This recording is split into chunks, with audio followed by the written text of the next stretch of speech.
तो जैसा कि हम पीछे की क्लासों में कुछ इंपॉर्टेंट क्वेश्चन कर चुके थे, उनमें से आज की क्लास में भी कुछ इंपॉर्टेंट क्वेश्चन हैं और उनको सॉल्व करते हैं। सभी जितनी क्लासें हो चुकी हैं उनको अच्छे से तैयार करिएगा और बोर्ड एग्जाम जो होगी उसमें लगभग क्वेश्चन वैसे ही या वो स्वयं मिल जाएंगे। कई क्वेश्चन तो संख्याओं सहित मिलेंगे और अन्यथा नहीं मिलेगा तो उस पैटर्न का मिलेगा। इसलिए सभी क्लासों को अच्छे से तैयार किया जाए। उनमें से आज की क्लास में कुछ इंपॉर्टेंट फिर से क्वेश्चन लाए हैं, जिसमें से पहला क्वेश्चन है सदिशों A vector cross B vector और B vector cross A vector के बीच का कोण निकालना है। बोला है कि सदिशों A vector cross B vector और B vector cross A vector के बीच का कोण निकालना है। 0 डिग्री है या 90 डिग्री है, 135 डिग्री है और 180 डिग्री। ऑप्शनल है, आसान है। ए क्रॉस बी और बी क्रॉस ए जस्ट एक दूसरे के अपोजिट होते हैं। अगर ए क्रॉस बी की, यदि ए क्रॉस बी की दिशा ये है तो बी क्रॉस ए की दिशा जस्ट उल्टा होगी और उनके बीच का डिग्री हमारा 180 डिग्री का एंगल बनेगा। तो ऑप्शन हमारा इसका चौथा होगा। तो ए क्रॉस बी और B cross A just opposite होते हैं और उनके बीच का एंगल जो होगा 180 डिग्री होगा।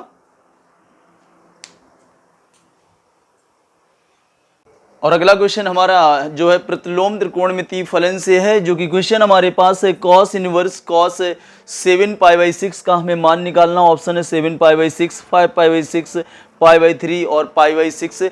कॉस इनवर्स की जो रेंज होती है क्लोज इंटरवल 0 to π, यानी जो भी इसका आंसर आना चाहिए 0 और 180 के अंदर रहना चाहिए, या 0 और 180 भी आ जाए तो ये भी शामिल होंगे क्लोज इंटरवल में। ओपन इंटरवल में अगर छोटा ब्रैकेट है तो उसमें बाउंड्री पॉइंट को, किनारे वाले पॉइंटों को छोड़कर अंदर की वैल्यू मिलना चाहिए और इसमें क्लोज इंटरवल में 0 और पाई दोनों शामिल होते हैं।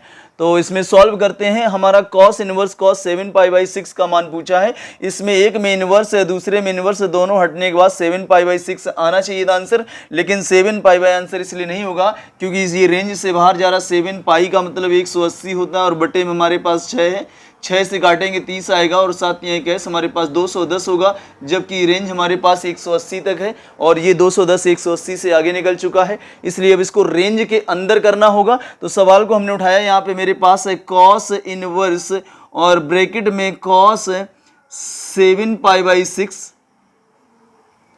तो आगे लिखते हैं कॉस इनवर्स, अगर इस तरीके से दिया जाए तो इसको इस तरीके से रेंज के अंदर लाया जाए कि कॉस इनवर्स बाहर वाला ऐसे लिखा जाए, इस कॉस को भी ऐसे लिखा जाए और एक छोटा सा ब्रैकेट बना लिया जाए और एक पाई इधर लिखा जाए और एक पाई पीछे लिखा जाए। पीछे वाले पाई के बटे में वही लिखा जाए जो संख्या बटे में हमने 6 को लिखा। दोनों में डिफरेंस यदि 1 का है और ऊपर संख्या बड़ी है तो बीच में प्लस लगाएंगे, यदि ऊपर संख्या छोटी है तो बीच में माइनस लगाएंगे। इसको अगर सॉल्व किया जाए 6 पाई का गुणा करेंगे, 6 पाई और 1 पाई मिलकर 7 पाई बटे वही 6 ही लिखा है।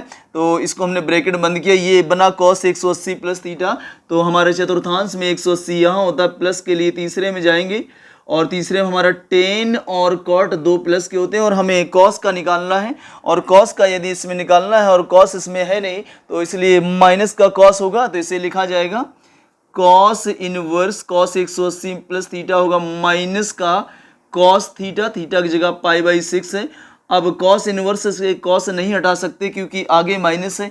यदि cos के आगे का माइनस हटाना है तो उसको 180 से घटा दिया जाए, cos 180 minus theta, cos 180 minus theta minus cos theta होता है, cos 180 प्लस थीटा भी माइनस का cos थीटा होता है। लेकिन बात ये, हम 180 प्लस करने से रेंज से बाहर निकल जाएंगे, इसलिए 180 प्लस ना लेके 180 माइनस थीटा प्रयोग करेंगे। तो इसमें आगे बढ़ते हैं, लिखा है cos इनवर्स, cos के आगे का माइनस हटाना है तो लिखेंगे cos 180। cos के आगे का यदि माइनस हटाना है तो cos के अंदर वाली वैल्यू को 180 से घटा दिया जाए, cos के अंदर वाली वैल्यू को 180 से घटा दिया जाए, मीन्स पाई माइनस π/6 कर लिया जाए। इसको सॉल्व किया जाए, एलसीएम इसका 6 आएगा और 6 पाई से 1 घटेगा तो 5 पाई आएगा। तो यहाँ पे लिखा हुआ है cos इनवर्स और ब्रैकेट में cos, यहाँ पे हमारे पास 5π/6 बचेगा और यहाँ cos में एक में इनवर्स है और एक में इनवर्स नहीं, दोनों हटने के बाद हमारे पास 5π/6 बचेगा। और इसको देख लेते हैं कि ये रेंज के अंदर है या नहीं। तो यहाँ लिखा 5 पाई का मान 180 बटे 6 से काटेंगे, ये आएगा 30 और 5 यहाँ 15, 150 और ये हमारा आंसर होगा क्योंकि ये रेंज के अंदर है, 0 और 180 के अंदर हमारा मान 150 आता है। तो इसका आंसर होगा 5π/6, यानी ऑप्शन नंबर हमारा दूसरा सही होगा इसका। तो अगला क्वेश्चन हमारा है जो समाकलन से, निश्चित समाकलन से लिमिट लगी हुई है। लिमिट हमारे पास 1 से √3 है और dx बटे 1 प्लस एक्स स्क्वायर है और उसके ऑप्शन दिए, उनमें से कौन सा ऑप्शन सही है। तो आइए इसको लगाते हैं। सबसे पहले यहाँ पे लिखा हुआ है साइन ऑफ इंटीग्रेशन, लिमिट हमारी 1 से √3 है और dx अपॉन में 1 प्लस का एक्स स्क्वायर है। हम फार्मूला जानते हैं साइन ऑफ इंटीग्रेशन 1 अपॉन, यदि 1 प्लस एक्स स्क्वायर dx है तो उसे हम टेन इनवर्स एक्स लिखते हैं, इसका इंटीग्रेशन होता है। तो इसको भी कुछ इस तरीके से लिख सकते हैं, साइन ऑफ इंटीग्रेशन लिमिट 1 से √3 है, इसे 1/1 प्लस एक्स स्क्वायर लिखेंगे और dx को इधर हम लिख लेंगे और ये हमारा फार्मूला जो होगा टेन इनवर्स एक्स का होगा और लिमिट इसकी जो है पीछे लगाएंगे 1 से √3। अब इसमें लगाएंगे अपर लिमिट माइनस का लोअर लिमिट, तो यहाँ पे टेन इनवर्स अपर लिमिट मतलब जहाँ x है वहाँ √3 रखेंगे, माइनस का लोअर लिमिट जहाँ x है वहाँ पे 1 रखेंगे। अब इनके मान रख दिए जाएं तो लिखा है टेन इनवर्स √3 जो होता है वो हमारे टेन 60 का मान होता है जिसे π/3 लिखेंगे, माइनस टेन इनवर्स एक टेन 45 का मान होता है जिसे टेन π/4 लिखेंगे और ये 10 से 10 हटेगा तो ये π/3 आएगा और माइनस 10 से 10 हटेगा तो π/4 आएगा। आगे बढ़ते हैं, इनका एलसीएम आएगा 4 × 12, क्रॉस मल्टीप्लाई करेंगे तो आएगा 4π माइनस का 3π और इक्वल, इसे सॉल्व करेंगे 4π से 3π माइनस होगा तो हमारे पास π/12 बचेगा और ऑप्शन हमारा इसका चौथा सही होगा। अगला क्वेश्चन हमारा सांतत्य से है, लिखा है जांच कीजिए कि फलन एक दिया है f(x) बराबर 5x - 3 और x = 0 पर संतत है। हमें संतत सिद्ध करना है, संतत और अवकलनीयता ये हमारा टॉपिक है, उसमें से संतत सिद्ध करना है, सिद्ध नहीं जांच करना है। संतत हो भी सकता है और नहीं भी हो सकता है, तो इसमें संतत की जांच के लिए हमें left hand limit, right hand limit और मेन लिमिट तीनों चीजें निकालनी होगी। इनमें से यदि तीनों बराबर हैं, left hand limit, right hand limit और मेन लिमिट, तो फलन सतत होगा यानी संतत होगा, और यदि इनमें से एक भी अलग हो गई तो फलन संतत नहीं होगा, कभी कभी सांतत भी लिखा होता है। तो आइए इसको लगाते हैं क्वेश्चन। हमारे पास फंक्शन जो दिया है f(x) बराबर 5x - 3 है और मेन लिमिट इसकी x बराबर 0 है, ये a का काम करेगा मेन लिमिट। हम इसके बाद लेफ्ट हैंड लिमिट निकालते हैं LHL, जो कि फार्मूला होता है limit h tends to 0 f मेन लिमिट माइनस h यानी a minus h, a means मेन लिमिट, मेन लिमिट हमारे पास 0 है तो लिखेंगे लिमिट h टेंड्स टू 0 और a की जगह 0 माइनस का h, 0 के बाद माइनस हो या प्लस हो कोई फर्क नहीं पड़ता है ना, ग्रेटर लेस यहाँ कोई कंडीशन नहीं दी, इसलिए हमें यही मान एक ही फंक्शन है उसी में रखना है। अगर नॉट इक्वल दिया होता तो देखना होता है कि 0 आएगा या नहीं आएगा, किस फंक्शन में जाना होगा, अकेला फंक्शन है यही हमें रखना है। तो सबसे पहले फंक्शन हटाएंगे, फंक्शन का मतलब f(x) के अंदर की जगह उधर का नोट करेंगे, पहले f हटाएंगे फिर लिमिट हटाएंगे, तो पहले f हटाते हैं मीन फंक्शन को हटाते हैं, लिमिट h टेंड्स टू 0 और इस हमें जो फंक्शन दिया उसी से हटाना है। f के अंदर x है तो उधर भी जहाँ x है यहाँ f के अंदर 0 माइनस h है तो उस साइड का मान नोट करेंगे, जहाँ पे x वहाँ बस हम 0 माइनस h को नोट करेंगे और फंक्शन को छोड़ देंगे। तो यहाँ पे पहले 5 लिखा है, 5 लिखेंगे और x की जगह 0 माइनस h लिखेंगे और माइनस का 3 है, इसे हमने ब्रैकेट में इस तरीके से लिख लिया। अब इसमें h बराबर हम 0 रखते हैं, h बराबर 0 रखने पर जब हम h बराबर इसमें 0 रखेंगे ये 0 हो जाएगा। तो अब हमने पहले फंक्शन हटाया, अब लिमिट हटा रहे, जब h बराबर 0 रखा जाए तो लिमिट को छोड़ दिया जाए, तो यहाँ लिखा है 5 ब्रैकेट में 0 माइनस का 0 माइनस 3, ये 0 से 0 0 रहेगा, 0 गुणा 5 में करेंगे आगे का पार्ट 0 होगा, हमारे पास बचा सिर्फ माइनस का 3। ये हमारी लेफ्ट हैंड लिमिट आ चुकी है। अब हम राइट हैंड लिमिट निकालेंगे और यदि राइट हैंड लिमिट भी इसमें माइनस का ही 3 आती है तो उसके बाद हम मेन लिमिट निकालेंगे। यदि राइट हैंड लिमिट कुछ और आ जाता है, माइनस 3 नहीं आता है, तो फिर मेन लिमिट जरूरी नहीं कि निकाला जाए, क्योंकि दो ही अगर बराबर नहीं आए तो तीसरे को निकालने की जरूरत भी नहीं है। तो बढ़ते हैं आगे, इसके बाद RHL निकालते हैं, राइट हैंड लिमिट निकालते हैं। फार्मूला होता है उसका limit h tends to 0 f मेन लिमिट प्लस h यानी a प्लस का h, तो लिमिट h टेंड्स टू 0 मेन लिमिट हमारे पास इसमें 0 है तो 0 प्लस का h, 0 में कुछ जुड़े या घटे फंक्शन एक ही है तो उसी से पहले f हटाएं, उसी में फिर उसके बाद लिमिट को हटाया जाए। तो बढ़ते हैं सबसे पहले आगे, लिमिट h टेंड्स टू 0 यहाँ पे लिखा है। सबसे पहले f को हटाने के लिए, अंदर x है तो उधर हमें x का मान की जगह हमें 0 प्लस h लिखना होगा। सबसे पहले यहाँ 5 लिखा है, x की जगह हम 0 प्लस का h रखेंगे और माइनस का 3 लिखा है। फिर से इसमें हम h बराबर 0 रखते हैं और जैसे हम इसमें h बराबर 0 रखेंगे, 0 रखने पर तो यहाँ पे आएगा 5 ब्रैकेट में 0 प्लस का 0 और माइनस का 3। 0 प्लस 0 का मतलब 0 और 0 का गुणा 5 में किया जाएगा तो 0 और -3। इसका भी आंसर -3 ही आया, दोनों ही बराबर आए, -3 तो तीसरा अब निकाला जाए, मेन लिमिट निकाला जाए। इसके बाद हम ऐप मेन लिमिट निकालते हैं, मेन लिमिट, और मेन लिमिट हमारे पास इसमें 0 है तो इसमें अब हमें 0 रखना है। तो आइए इसमें पहले 5 लिखा है, x की जगह यहाँ 0 लिखते हैं और माइनस का 3, 0 का गुणा 5 में करेंगे, 0 माइनस का 3, इसका रिजल्ट भी माइनस का 3 आया। तो इसमें left hand limit, right hand limit, मेन लिमिट तीनों ही इक्वल आई, तीनों ही -3 आई। इसलिए x बराबर 0 पर ये जो फलन है वो संतत होगा। लिखेंगे इसमें चूंकि LHL left hand limit equal RHL right hand limit equal f मेन लिमिट, तीनों ही इक्वल है, इसलिए x बराबर 0 पर फलन संतत होगा।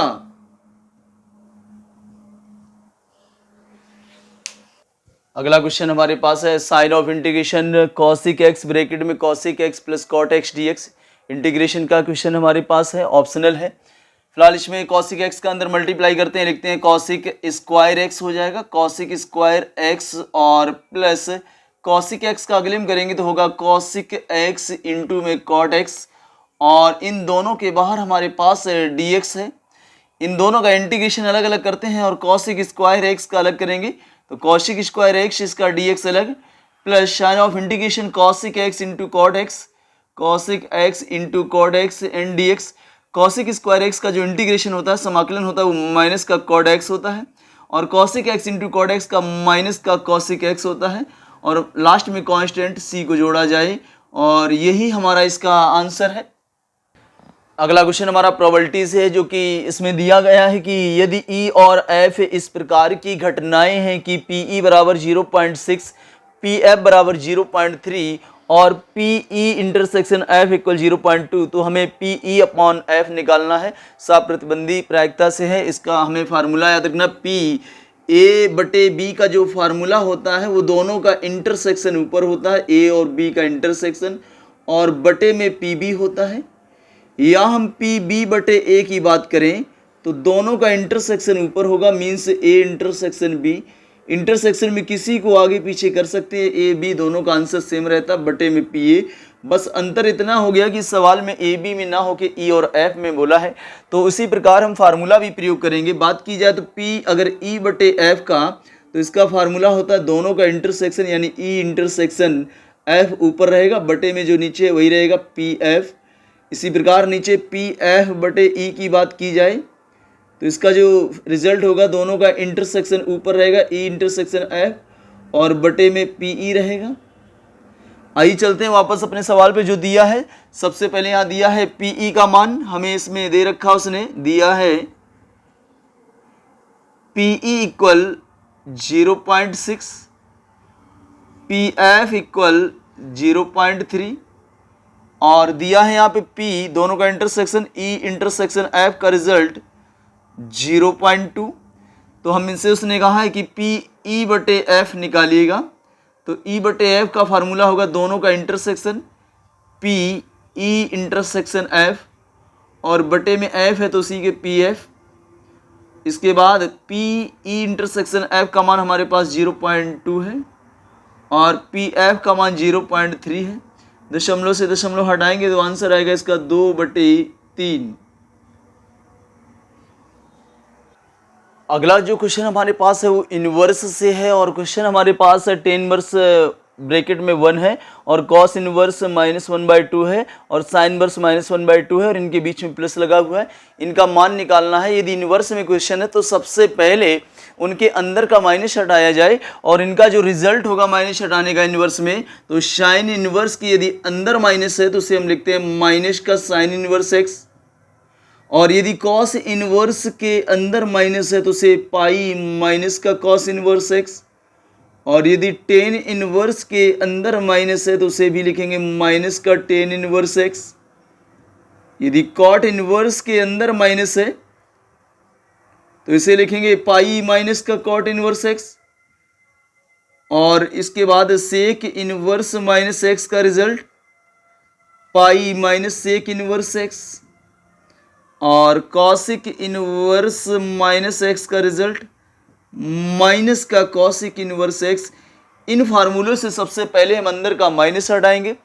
आइए सवाल पे चलते हैं। यहाँ पे लिखा हुआ है टेन इनवर्स, पहले ब्रैकेट में हमारे पास एक है, फिर बीच में प्लस है, और कॉस इनवर्स माइनस का 1/2 है, और प्लस इसके बाद साइन इनवर्स माइनस का 1/2 है। तो सबसे पहले एक काम किया जाए, कॉस इनवर्स के अंदर माइनस है, इस माइनस को हटाएं, साइन इनवर्स के अंदर माइनस है, माइनस को पहले हटा लें। जब ये माइनस हट जाएंगे फिर इसके बाद हम इसका मान रखेंगे। तो सबसे पहले यहाँ पे लिखा हुआ है टेन इनवर्स, यहाँ पे 1 है, प्लस कॉस इनवर्स के अंदर यदि माइनस हटाना है, कॉस इनवर्स के अंदर का यदि माइनस हटाना है तो पाई माइनस लिखना होगा, पाई माइनस का कॉस इनवर्स एक्स की जगह 1/2 है, और साइन इनवर्स के अंदर का यदि माइनस हटाना वो माइनस बाहर लगा लिया जाए, माइनस का साइन इनवर्स 1/2। अब इनके मान रखे जाएं। यहाँ पे टेन इनवर्स लिखा हुआ, एक टेन 45 का मान होता है जिसे हम 10 पाई/4 लिखेंगे, बीच में प्लस यहाँ पे पाई, माइनस कॉस इनवर्स लिखा 1/2 जो होता है कॉस 60 का मान होता है जिसे हम पाई/3 लिखेंगे, कॉस पाई/3, माइनस साइन इनवर्स 1/2 साइन 30 का मान होता है जिसे हम पाई/6 लिखेंगे।